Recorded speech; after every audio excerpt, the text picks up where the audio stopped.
movie that we're talking about, which is Billy Wilder's The Private Life of Sherlock Holmes. From 1970. Yes. Which, by the way, is in a beautiful key video box. I love the key video boxes. So does Gullah. They have that rainbow. Yeah, they have that rainbow cover. Beautiful rainbow cover. Well, they used this actually to a very good effect. That Grady Hendrix wrote a really interesting book the last couple of years called My Best Friend's Exorcism. And the cover of the book is done like a key video. Wow. And so you find it looks really cool. It looks like an old video box. It's a good book. Anyway, even though Key Video was normally a 20th Century Fox division, this is a UA movie. So now I will read the back of the box. This is how we tell the story of the movie. It's just we would just read the back of the box. dig. I dig. I'm explaining that to Jack. Billy Wilder brings his comic magic to the story of the most famous detective in history. That pipe smoking... That pipe smoking. That's really funny. Especially with the subtext in this movie. Smoking, violin playing, mystery solving. Okay, let me go back. Okay. Billy Wilder brings his comic magic to the story of the most famous detective in history. That pipe smoking, cape draped enigma, Sherlock Holmes, in a humorous glimpse into his private life that will keep you guessing while it makes you laugh. After daring, delicately, to ask the question, were Holmes and Dr. Watson lovers? The Private Life of Sherlock Holmes plunges into a wild, wacky story that involves a Russian ballerina, the Loch Ness Monster, a haunted castle, a beautiful Belgian spy, Queen Victoria, and a top-secret naval experiment. It all comes out elementary, quote-unquote, in this delightful madcap romp through 19th century England. Enjoy top-notch entertainment in a movie that is guaranteed with one laugh-packed scene after another. 1970, color, 125 minutes, recorded in VHS hi-fi. Giddy up. Well, the reason I wanted to actually pick a film like The Private Life of Sherlock Holmes to be on this episode was it was a twofold reason. One is because I knew Jackie was going to be one of the guests, and her favorite director after me is Billy Wilder. Yay! Okay, so you have a favorite Billy... Before you continue, do you have a favorite Billy Wilder film? The Apartment, and that's where I was. I could have answered that. Yes, he definitely could have. I just got the Italian print of it, like a huge Italian print of it that they're putting up in our house, and it shows Shirley MacLaine in that great sort of like slip dress that she wears through it, and yeah, I love it. I love that film. Jack Lemmon doing spaghetti with a tennis racket is probably one of the best sight gags that it'll make me laugh every time. Number two, then. Number two for Billy Wilder. Oh, see, this is what's weird. It depends on when I'm in a mood. When I'm feeling schmaltzy. Do you consider his scripts to be part of the Billy Wilder universe, or does it have to be written and directed by Billy Wilder? I would say written and directed by him. I would say The Lost Weekend. But sometimes it's Sabrina. Some days I'm feeling, you know what I mean? Oh, wow. Okay. Yeah. So it can hop around. It can hop around. You could be in a witness for the prosecution mood. Exactly. Yeah, exactly. Or, you know, it really just depends on what you're feeling, because that was what I love about him as a director. He, more than any director I had seen up to that point, did not seem to be bound by genre as much as story. He just seemed like he fell in love with these various characters, or saw himself or put himself in them. And whether it was a noir, whether it was a comedy, whether it was a rom-com, it didn't matter to him. And so that's what I really kind of loved about him. Do you think that there's a significant shift between the bracket years and then those years without like a single writer, and then suddenly that stretch with IA Diamond, like...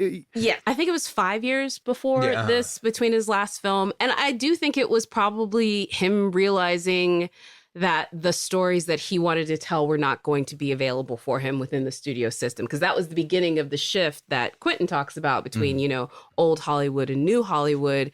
And I think for him at that time, just looking, he was already kind of, I wouldn't say slow, but he was not as prolific as you could have been at that time for like churning out picture and turning out picture. And so I do think well, you have to remember though, He's a writer. He's writing his own things. Yeah. You cannot just move from script to script to script because you always have to start with page 1, which is a blank fucking page. Yeah. Exactly. And I could have done more things if I didn't have to always start from the fucking beginning of the earth, all right, every single solitary time. Absolutely. But that's the only thing that makes it worthwhile as far as I'm concerned. And then look what he comes back with, something where he's doing an adaptation. So he wasn't even starting from a blank page with that one. I do think it was the writing at that point. He wanted to write and direct his own stories, and the stories that he was interested in that time were not stuff that they wanted to get produced. Is it stories or is it characters? Even better said, characters. Yeah. Well, but look, it's undeniable that his screenplays would bracket are the better screenplays. But the Billy Wilder as a writer-director that everyone associates with Billy Wilder, it's the I.A. Diamond movies. Absolutely. Those are the 60s movies. Those are the late 50s, 60s movies that create the Billy Wilder that we know today. Yes. The one thing I will say about Billy Wilder, too, and I'm glad that you picked this one on there, is because we all know how Quentin feels about, hey, look, at a certain point, all these directors fall off. But I do. I usually use him as an example. Use him as the front page and Buddy, and I have a right to. You have a right to. However, there's still good late innings, and I love this late inning because I don't. I've always appreciated Avanti. Yes, exactly. That's a legit new Hollywood movie. At the time, though, how was that received within the people that were genuine to it? Did it feel like he was a poser? Because that's one thing I would wonder. Because I didn't watching it. Obviously, that somebody writing outside of their wheelhouse, but I never felt like it was corny or no, I don't think it's corny at all. No, I don't even think it's writing outside of his wheelhouse. I actually feel he took advantage of a time to actually make a slightly sexier comedy than he would have been allowed to have made 4 years or 5 years earlier. I could see him making the exact same movie in 68 or 69, especially with a lemon. But the idea, though, that it was allowed to have a naked scene. Yeah. It was allowed to have a sex scene. It was allowed to be genuinely a soft pedal version of risque, but risque nevertheless. Yeah. I mean, but I just love how many scenes did he master of not showing stuff. So it's almost like one of the guy's greatest tricks is the things that he was able to delicately navigate within the code. So it's interesting. I wanted to do Private Life of Sherlock Holmes on this episode. One, because I wanted to talk with Jacqueline about it, because this is one of my favorite Billy Wilder movies, and I thought it would be an interesting discussion with Jacqueline. But the other thing about it, though, was I watched this film during a year and a half where I tried to watch as many movies from 1970 that were commercially released in America as I possibly could. The year 1970. I have a whole hypothesis about how, as far as the old Hollywood versus new Hollywood, if you take Mark Harris's word, okay, it more or less started in 67. And then this fight for dominance, this cinematic revolutionary war was fought during 68 and 69, and it was won in 1970. So all of a sudden, New Hollywood became the Hollywood. And Private Life of Sherlock Holmes falls into two categories if you're breaking down the categories of movies released by Hollywood in 1970. One, it falls into a series of movies that were all made from an old Hollywood mindset. And now released in this new Hollywood world, and they're pretty much dead on arrival. So other movies like that would be Blake Edwards' Darling Lily, which is surprisingly similar to this movie. Yeah. George Stevens' Only Game in Town, William Wyler's The Liberation of L.B. Jones, Song of Norway, Jerry Lewis's Which Way to the Front. Yeah. I never, if I wasn't doing that 1970 thing, I never would have watched this movie because I'm not a really big Sherlock Holmes fan. Just the idea of a big budget Sherlock Holmes movie doesn't really draw me. Nothing about the cast drew me at all. Yeah, and if you hadn't have chosen this film for this, I don't know that I would have ever just on my own. And the only reason why I did is because I wanted to complete. Yeah, Wilder. you just had I just wanted to watch everything that Wilder had ever done, and that is literally when I found out that he even did that. But because I was being a purist, I sat down and watched it. And it blew me away. I think one of the reasons that I ended up loving it so much because it was such a surprise. It was such a surprise from what I was expecting to get. I saw probably like 125 movies, if not more. And so then making my top 30 or 40 was actually really interesting. Oddly enough, actually the most interesting movies were in the 30 category. Because they don't work all the way through, but they were interesting. Private Life of Sherlock Holmes made my top 10. But then when we were doing this show, I started remembering the film, and I remembered I I didn't remember it. I liked it. I really liked the experience of it. I remembered elements in it. You know, I remember the Loch Ness monsters in it. I remember the little guys. I remember the little submarine. But I forgot all the intricacies of the story. I definitely forgot the powerful ending. I had forgotten it all. And I was like, was I just nuts? Was it that good? I wanted to have an excuse to watch it again. And I wanted to watch it with some other people so we could talk about it. So in that vein, Roger, you were brand new to it. What did you think of the film? Yeah. Okay. So I've never, ever been a Sherlock Holmes fan. An aficionado. I'm not an avid reader of Conan Doyle. And so you picked this movie, but it was Billy Wilder. Mm-hmm. I'm like, okay, Billy Wilder, let's bring it. We never talked about it. Are you a Billy Wilder fan? I call myself a Sunset Boulevard fan. Okay, got it. And to me, it's listen, I love a lot of his movies, but in particular, I cherish that film. So the movie begins, and I think from the very first shot when it's out of focus, of the gold nameplate and that London flat. It was the title treatment itself. Just the entry into the movie, and as that shot racked focus and we realized that we were looking into the brass plate, the building there, and we see you see all of London reflected. Reflected. And then double-decker buses and then we begin hearing Watson narrating the film, and I don't know, I can't explain it other than I immediately felt at home and comfortable, like this is exactly my style. And Quentin, you knew this instinctively. Yeah. You even said it as the film started, like, oh, Roger very much loves the idea of reinvention of iconic characters. And I could just, as we were watching, it's like, oh, if Roger was hired to do a Sherlock Holmes story, this would be how he would get into. I love this. And the whole thing about this is that it is done so lovingly, and it's first done as writers. It's a fantastic to be able to take the universe of Conan Doyle. Okay, you've got to know that universe, first of all, and you have to know it and love it and truly be able to immerse yourself into it in order to adapt it, and then to realize it in such a vivid, classic, beautiful presentation in a way that only a classic filmmaker can do. It probably is as great an example of classic direction as you're ever going to find with the camera. Every shot is interesting, but an entire world is encompassed in every single shot. Everything, every single shot and moment in this movie is done to service Conan Doyle and the world of Conan Doyle. And it's incredible to watch a director selflessly approach the material like that. But if a sight gag can be fitted comfortably inside that shot and not a lurching for a sight gag, an elegant sight gag can be inserted in the shot, it is. I freaking loved this movie, and I even told you at the end I cried. Yeah. You know, I actually, I'm a little bit of a softie. I have to let you know. I mean, now you know, having watched a movie with me. Yeah. So how does it sit with you, though? I'm real curious, though. I actually I got back at midnight or whatever. And at the middle, at 3 a.m., I got up and I was angry. I was actually upset. And I was upset at the reception of the film.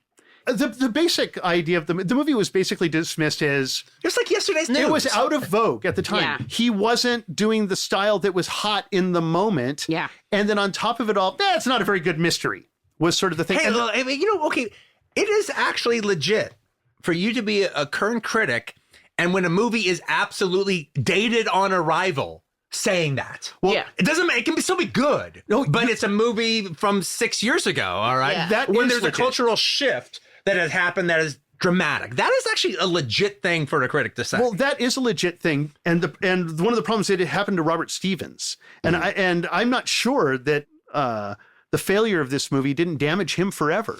This guy who should have been the next Laurence Olivier. Well, apparently what I've found out... And by Robert Stevens, Sir Robert Stevens, I mean the gentleman actor who plays Sherlock Holmes. It's one of the best performances of Sherlock Holmes you're ever going to... The best performance. And in fact, I would say that everyone else is standing on the shoulders of, he's also standing on the shoulders of the various portrayals because he's doing revisionism with it.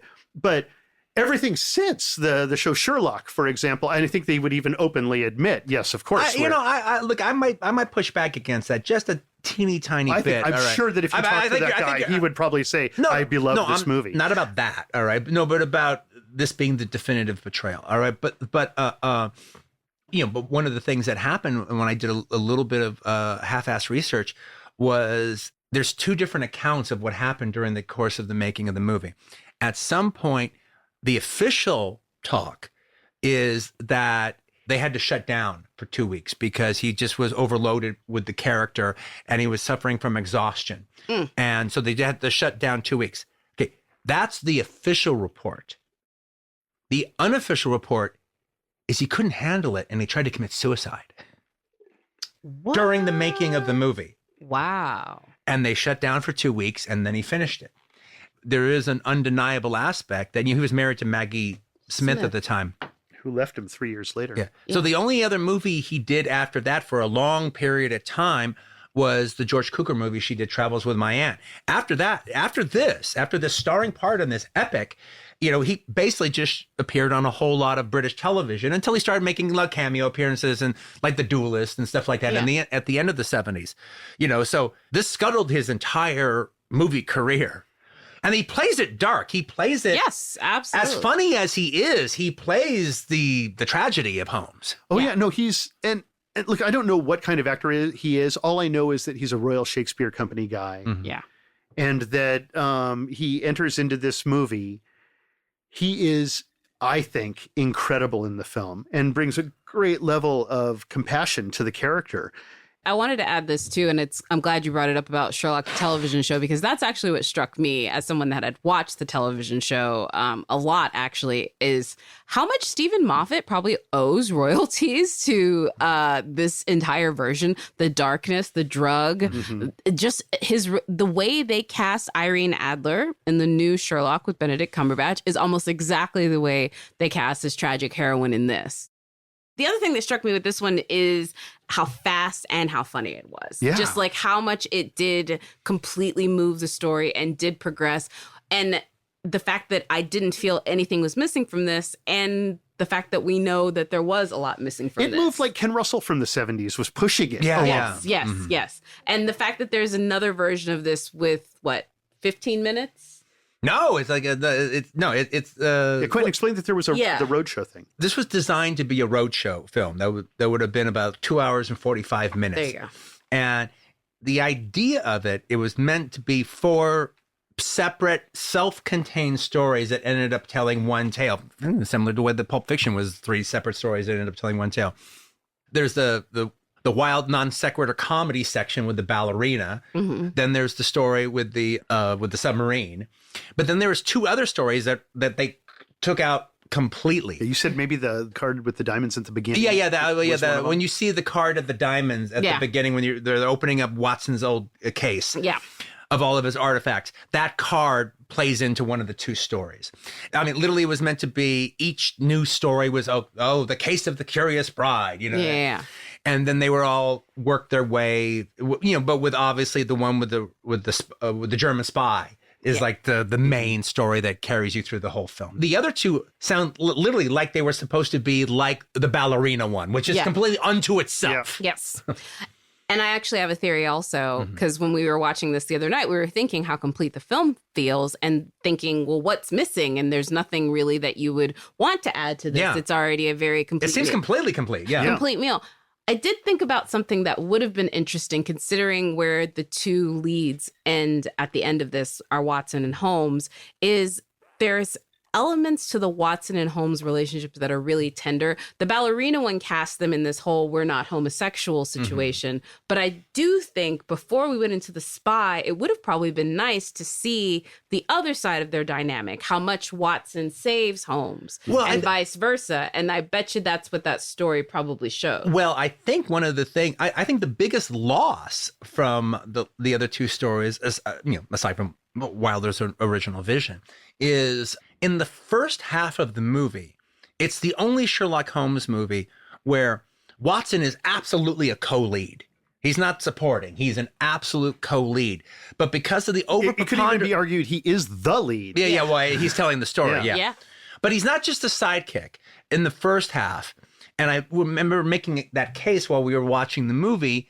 And then in the second half, that's right when he starts retreating because he's not integral, all right, to the mechanics of the mystery that the last part of the movie takes place in, where I've heard that especially the other two stories are more comedic and they are about Watson. Yeah. He's a co-lead. He's not a sidekick. Now, this was the roadshow version. So then the studio...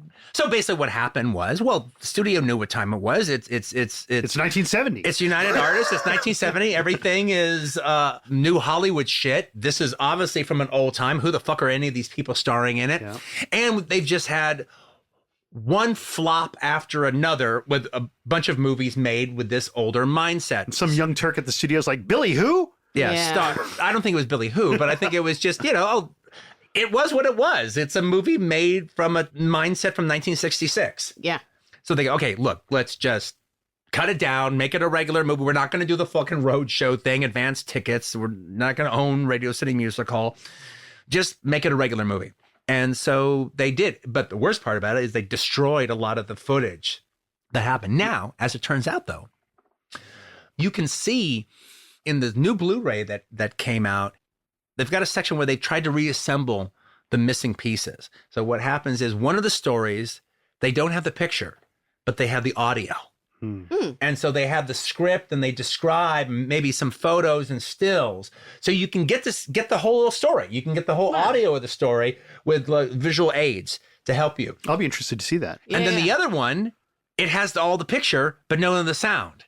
So it's all done with subtitles. If only the two could come together. Yeah, I know. But apparently, though, you get a sense of it. You get the charmingness and the comedy of the different stories, and you definitely get to see how it would have played out. But the thing is, what's weird is like a wine reduction. Cutting it has not taken away any of the goodness that is in this movie, or any of the performance, or any of the themes. His editor cut it, and apparently, it's like, it was easy to cut down. Yeah. Because the other two stories were non sequiturs. The way that the ballerina stories are non sequitur to the submarine story. And when so much attention gets the given, Loch Ness monster story. When so much attention is given to what's lost, less attention is given to what is still there, which is so much more incredible. There is nothing about this movie that suggests surgery in any way. It's crazy how well the script holds together. I think it may be one of Billy Wilder's best screenplays, if not maybe as far as physical writing, his best screenplay. And didn't you say he disowned it? To an extent? No, he thinks the script is the best script him and Diamond ever wrote, but he disowned the finished product because it wasn't the whole thing. That was a short-sighted mistake on his part. Just speaking as a viewer, because the movie is super special and has since become imitated for the obvious reasons because of how good it is. Okay, but that would be like the studio taking Pulp Fiction away from me and then cutting it in chronological order. Quentin, we sat down and there was actually parts of Pulp Fiction when in our initial and Reservoir Dogs that was in your cut, could not go, and then after discussion, it's like, no, actually, it's better. with less. I understand that. And you were convinced at certain points, like this is it. That's just the process. But I'm saying, look, a studio could have taken the movie away from me at that. Well, they couldn't have because I had power at that point. But if it was taken away from me and cut in chronological order, I think the movie would still survive. It would still be funny. It would still be interesting. But I'm going to disown it. Yeah. That's a call out to anybody out there who wants to give that a try. Make me a 90-minute version of Pulp Fiction. Done no, a lot of people have cut it. It's so easy to do. All right, you can do it with 2 video recorders. You don't need. Who's the actress who plays the femme fatale in this one? I forget, but she reminds me of the same thing I say about Anya Taylor-Joy. She gives great face. Mm-hmm. She just has great face. Like, she doesn't need to be doing anything. Her face is dynamic and interesting enough that you want to watch her. I liked that aspect of her performance, even when she's just laid out, waterlogged. I was invested in only her. Look, I will now go on what I think is, I'm not going to say a failing of the movie, but I think the movie's Achilles heel, where I think the movie has a weakness. I think there is a weakness in the 3 leads of the cast. As good as they are, I think there's a weakness. And I'm talking about Robert Stevens as Holmes, Colin Blakely less, but I'll still include him, and definitely the girl playing the French or the Belgian girl. They're the 3 leads of the film. You think it's your favorite portrayal of Sherlock Holmes in cinema. Am I correct? Yes. Okay. I'm actually not going to disagree with that. All right. I can't disagree with that. Like much better than any of the... No, there's absolutely is this kind of Christoph Waltz aspect to Robert Stevens, where he obviously has a tremendous facility with language. Completely. He's made to recite dense text. But at the same time, as fantastic as he is with text, it's not a performance just from the neck up. His entire physicality is important to Holmes. Yes. Actually, he's so skinny that he actually almost resembles Ichabod Crane more than he does like the classic image of Holmes.